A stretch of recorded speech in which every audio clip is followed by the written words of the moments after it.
આકાશવાણી સમાચાર મિત્તલ પટેલ વાંચે છે. સૌપ્રથમ મુખ્ય સમાચાર.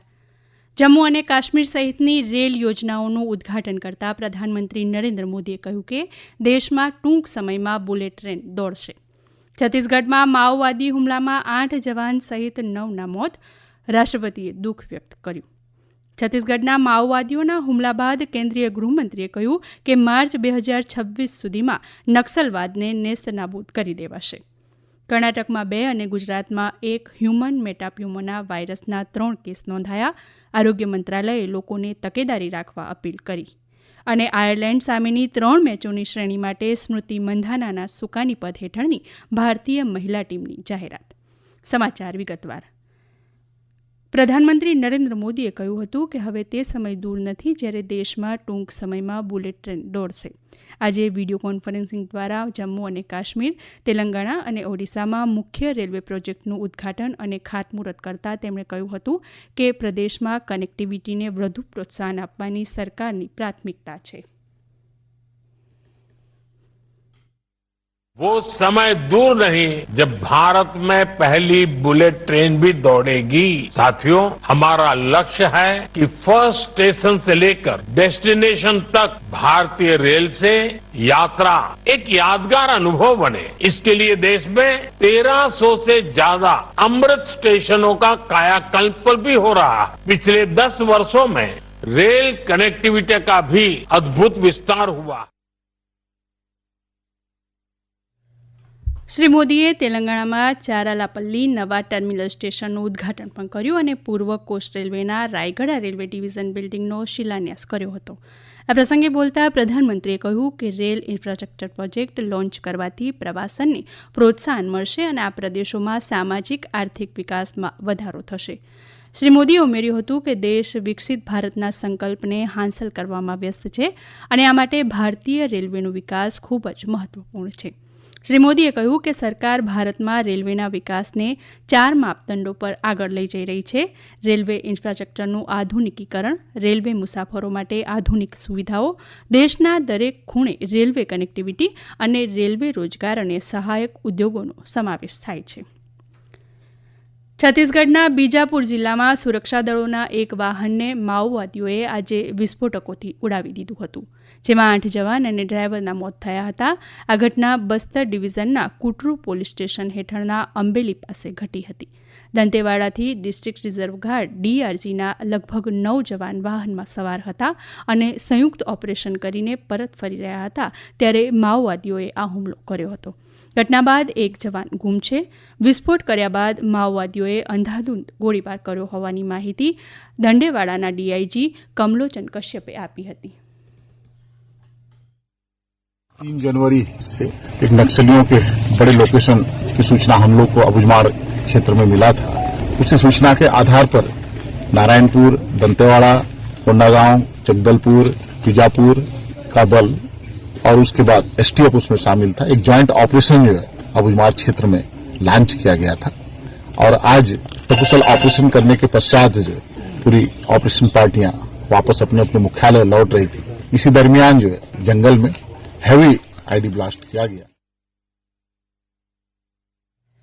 રાષ્ટ્રપતિ દ્રૌપદી મુર્મુએ છત્તીસગઢના બીજાપુરમાં IED બ્લાસ્ટમાં ડિસ્ટ્રિક્ટ રિઝર્વ ગાર્ડ DRG સૈનિકો પર થયેલા હુમલાની નિંદા કરી છે.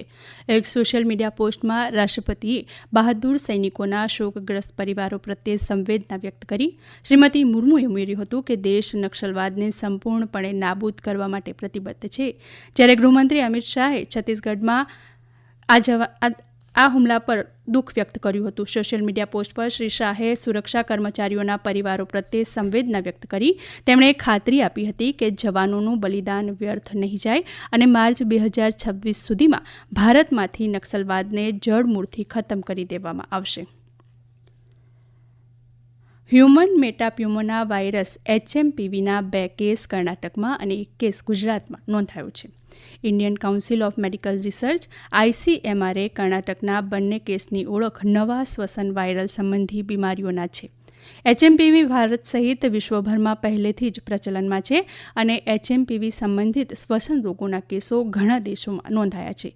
વધુમાં આઈસીએમઆર અને ઇન્ટિગ્રેટેડ ડિસીઝ સર્વેલન્સ પ્રોગ્રામ નેટવર્કના હાલના ડેટાના આધારે દેશમાં ઇન્ફ્લુએન્ઝા જેવી બીમારી અથવા ગંભીર તીવ્ર શ્વાસોશ્વાસની બીમારીમાં કેસોમાં કોઈ અસામાન્ય વધારો થયો નથી. કર્ણાટકમાંથી જે કેસ મળી આવ્યા છે તેમાં 3 મહિનાની એક બાળકી છે જેને સારવાર બાદ રજા અપાઈ છે અને 8 મહિનાનું એક બાળક છે. અસરગ્રસ્ત દર્દીઓમાંથી કોઈપણનો આંતરરાષ્ટ્રીય પ્રવાસનો કોઈ ઇતિહાસ નથી. દરમિયાન ગુજરાતમાં મેટાપ્યુમોવાયરસ એચએમપીવીનો એક પોઝિટિવ કેસ નોંધાયો છે. રાજસ્થાનના ડુંગરપુરથી સારવાર માટે અમદાવાદમાં આવેલા 2 મહિનાના બાળકનું એચએમપીવી સેમ્પલ પોઝિટિવ આવ્યું છે. હાલ આ બાળક સારવાર હેઠળ છે. તેની સ્થિતિ સંપૂર્ણપણે સ્થિર હોવાનું રાજ્ય સરકારના આરોગ્ય મંત્રી ઋષિકેશ પટેલે જણાવ્યું છે. વિદેશ મંત્રી ડોક્ટર એસ જયશંકર ના રાષ્ટ્રીય સુરક્ષા સલાહકાર જેક સુલિવાન વચ્ચે આજે નવી દિલ્હીમાં બેઠક યોજાઈ હતી. આ બેઠક દરમિયાન દ્વિપક્ષીય પ્રાદેશિક અને વૈશ્વિક સહયોગને વધુ ગાઢ બનાવવા પર ચર્ચા થઈ હતી. સોશિયલ મીડિયા પોસ્ટમાં ડોક્ટર જયશંકરે કહ્યું કે તેમણે ભારત યુએસ ભાગીદારી ગાઢ અને મજબૂત બનાવવા માટે જેક સુલિવાનના યોગદાનની પ્રશંસા કરી હતી. રાષ્ટ્રીય સુરક્ષા સલાહકાર અજીત ડોભાલ પણ નવી દિલ્હીમાં તેમના અમેરિકી સમકક્ષ જેક સુલિવાનને મળ્યા હતા. આ સમાચાર આપ આકાશવાણી પરથી સાંભળી રહ્યા છો. આ સમાચાર આપ અમારી YouTube channel AIR news Gujarat પર પણ સાંભળી શકશો. વધુ સમાચાર માટે અમારી વેબસાઇટ newsonair.gov.in/gujarati અને અમારા એક્સ હેન્ડલ AIR_news_ABAD ને ફોલો કરશો.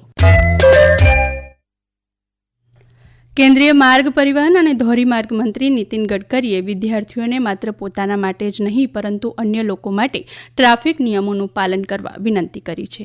મુંબઈમાં રાષ્ટ્રીય ધોરીમાર્ગ સત્તામંડળ દ્વારા માર્ગ સલામતી અભિયાન 2025ની સુરક્ષા રીલોડેડ કાર્યક્રમને સંબોધતા શ્રી ગડકરીએ જણાવ્યું હતું કે પાછલા વર્ષોમાં માર્ગ અકસ્માતોની સંખ્યામાં ચિંતાજનક વધારો થયો છે.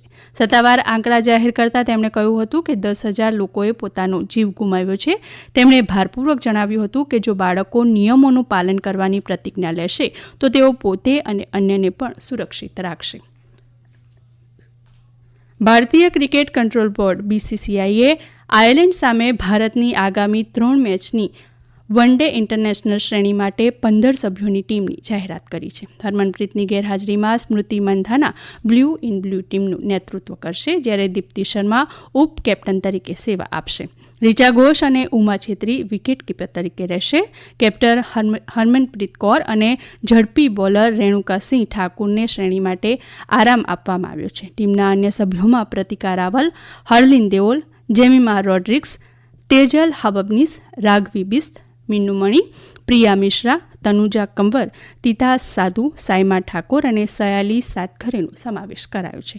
એક દિવસીય શ્રેણી 10 જાન્યુઆરીથી શરૂ થશે. બીજી મેચ 12 અને છેલ્લી મેચ 15 જાન્યુઆરીએ રમાશે. તમામ મેચો રાજકોટના નિરંજન શાહ સ્ટેડિયમમાં રમાશે.